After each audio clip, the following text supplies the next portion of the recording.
Okay, so here we are, final episode of season 1 of Krypton, also known as the Phantom Zone. And it looks like Mr. General Zod here has been keeping some information from everybody that while he was in the Phantom Zone, he came across Grandpa L, the guy we've been seeing as a hologram throughout the entire season, and that there's actually a way to bring him back. So he goes and gets Grandpa L. Now, while this is happening, Brainiac has shown up on Krypton in Kandor City and is wreaking havoc, and everybody's freaking out, not knowing what to do.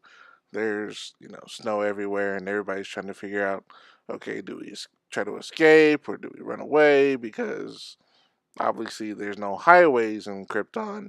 The only way to escape is skimmers or whatever. So anyway, Zod goes and gets Grandpa L back.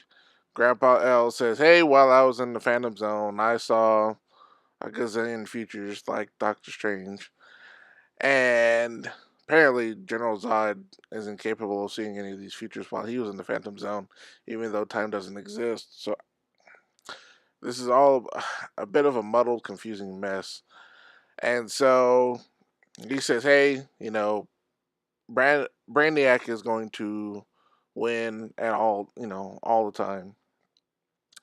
And so, you know, Lyta, she wants to fight, whatever the cost. She goes and riles up the Sagittari.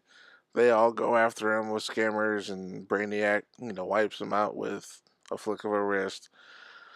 So she opts to help the people escape. The girl Vex, I forget her name once again. Was it Lena or Lita or whatever?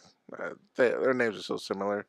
She wants to go rescue her uh, little embryo from the Genesis containment thing, only for the lady from the Black Sun to tell her that she's a clone. Now I have no idea why she tells her that. So now the girl's all freaking out now, and she's carrying a little embryo around like a football. And then Brainiac, we find out that Adam Strange is in one of the cities that Brainiac has already acquired. It almost looks like Earth, if you will. I don't know if he went back to the future and it got acquired there, but we find out that the cities that Brainiac takes over, uh, they're like frozen in time, even though they're fully conscious. It's almost like I won't even say a Walking Dead. It's like they're all like living mannequins. They're all just stuck in the stasis. Um, so it doesn't look like a very good outcome if they're taken over by Brainiac. And I know I'm jumping around here, but this is how the show kind of presented itself. It was a bit of a mess. And then Zod says, "Okay, I'm gonna go make a deal with Brainiac and tell him that, hey, I know where Grandpa L is, and he kind of knows the future. So how about go take him and leave Krypton alone?" And of course, Brainiac, in all of his infinite wisdom, says, "Okay, I'll do that." Which, like I said, for an omnipotent being, he doesn't really need to make deals. He just has patience on his side. He can just say, "Okay, I'll take over your planet, and then I'll just take over all the other planets. That's what I do." So he doesn't really need to know the future. Anyway, so Brainiac decides, "Hey, okay," and he walks into a trap where Sag L sends him off to the Phantom Zone. Now the results don't end up like they should, and the cape, the Superman's cape that was disappearing all throughout the whole season, Back to the Future ish, uh, puts itself together, and we have the L sigil, sorry, and we have an ending that I'm not gonna fully reveal if you haven't seen the episode. But at the same time, Zod is now in power, so something has now changed, and we see the sigil on the cape change to the House of Zod. So now everything's run by Zod, and he's running a whole totalitarian regime, and he wants everybody, of course, to kneel before Zod. Now, this was something that the elder Zod knew what was going to happen, that her grandson wanted to rule. But of course, nobody listens to her. We don't see her in this episode at all. We saw her get rescued in the previous episode. We still have Adam Strange in some city that's everybody can't move except for him, which even makes less sense. And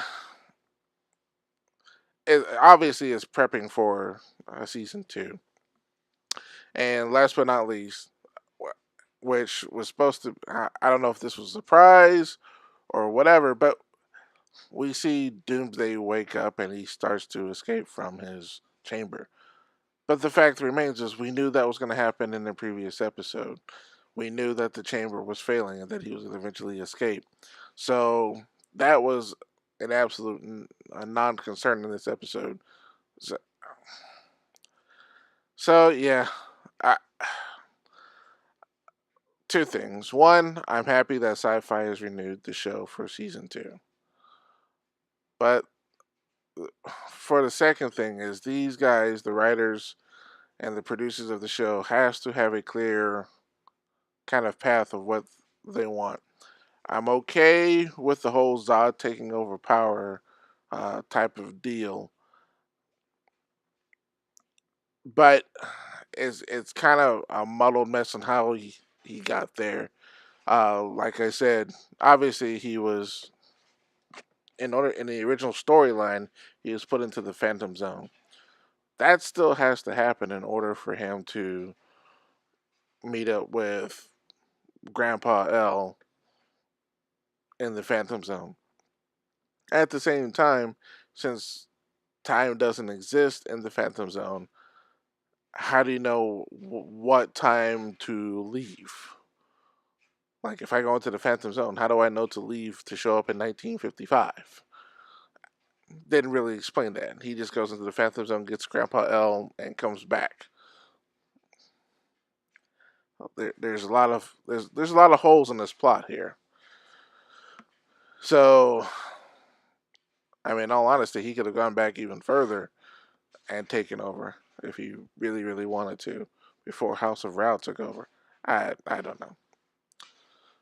So, all in all, I found this season originally annoying, halfway through semi intriguing, but in the end, it's a muddled mess. Um, if they can get their act, sorry, if they can get their act together for season 2, I may watch it. So, but that was my quick review, recap, thoughts on the season finale of Krypton. What were your thoughts? Did you see it the same way I did? Or did you like the episode? Let me know. Post it in the comments below. I want to hear your thoughts on this show. I was almost convinced that the lady who convinced the girl, Vex girl, in the Genesis chamber, that she was going to be your mother, because everybody seems to be related on this show. Did you have the same feeling? Let me know. Like I said, put it in the comments. If you like this particular review on Krypton, hit that like button. If you want to hear more of my ramblings when it comes to TV, movies, video games, or whatever, you can always hit that subscribe button. I enjoy talking to you guys. I hope you guys enjoy listening to me. It's all for fun, and it's all good. Anyway, I'm out of here for now. Peace out.